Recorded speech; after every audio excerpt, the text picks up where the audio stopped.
તાજેતરમાં જાહેર થયેલા સીબીએસઈ ધોરણ 12 સાયન્સ બી ગ્રુપના પરિણામોમાં ડભોઈની યાત્રી રાઠોડે શાનદાર દેખાવ કરી સમગ્ર પંથકનું નામ રોશન કર્યું છે. મૂળ વડેલી ગામના વતની અને હાલ ડભોઈની આશીર્વાદ સોસાયટીમાં રહેતા શિક્ષક સુનિલભાઈ રાઠોડની સુપુત્રી યાત્રીએ જવાહર નવોદય વિદ્યાલય ખાતે અભ્યાસ કરતા 94% ગુણ મેળવ્યા છે. પોતાની અથાગ મહેનતને જોરે તેને શાળામાં પ્રથમ ક્રમ હાંસલ કરી ઝળહળતી સિદ્ધિ પ્રાપ્ત કરી છે.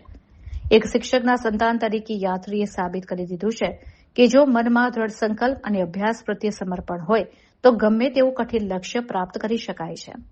યાત્રીની આ સફળતા પાછળ તેની સતત મહેનત અને પરિવારનું યોગ્ય માર્ગદર્શન રહેલું છે.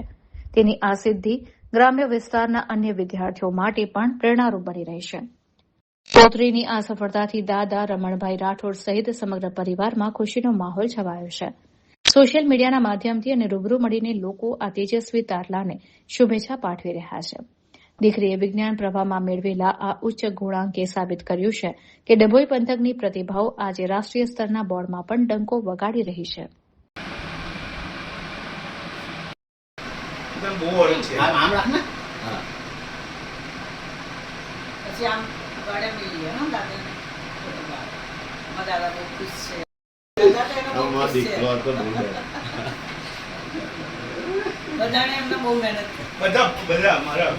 જય શ્રી કૃષ્ણ. મારું નામ યાત્રી રાઠોડ. હું C40 આશીર્વાદ સોસાયટીમાં રહું છું.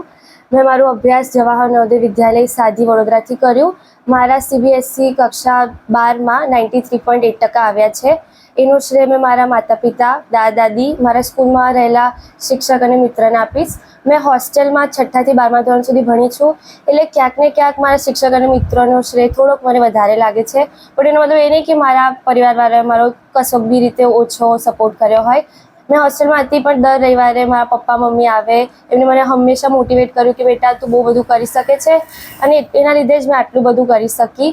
મને એવું લાગે કે મારાથી વધારે લાવી શકતી હતી, બટ જેટલા બી આવે એમાં મારા પરિવારવાળા બહુ જ ખુશ છે, ને એમની ખુશી જોઈને મને બી દિલમાં સારું લાગે છે.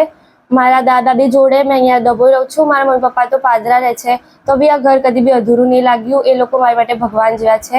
મેં બધાને ખૂબ ખૂબ ધન્યવાદ કહેવા માંગીશ. જય શ્રી કૃષ્ણ.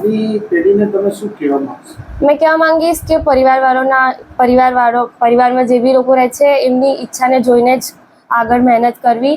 એ લોકો કેટલું કરે છે એ લોકો નહીં જોઈ શકતા. આજના બાળકો પોતાની ઈચ્છાઓમાં, પોતાના મિત્રોમાં એટલા ખોવાઈ જાય છે કે પરિવારવાળાની કુરબાની, એમની મહેનતને જોઈ નહીં શકતા.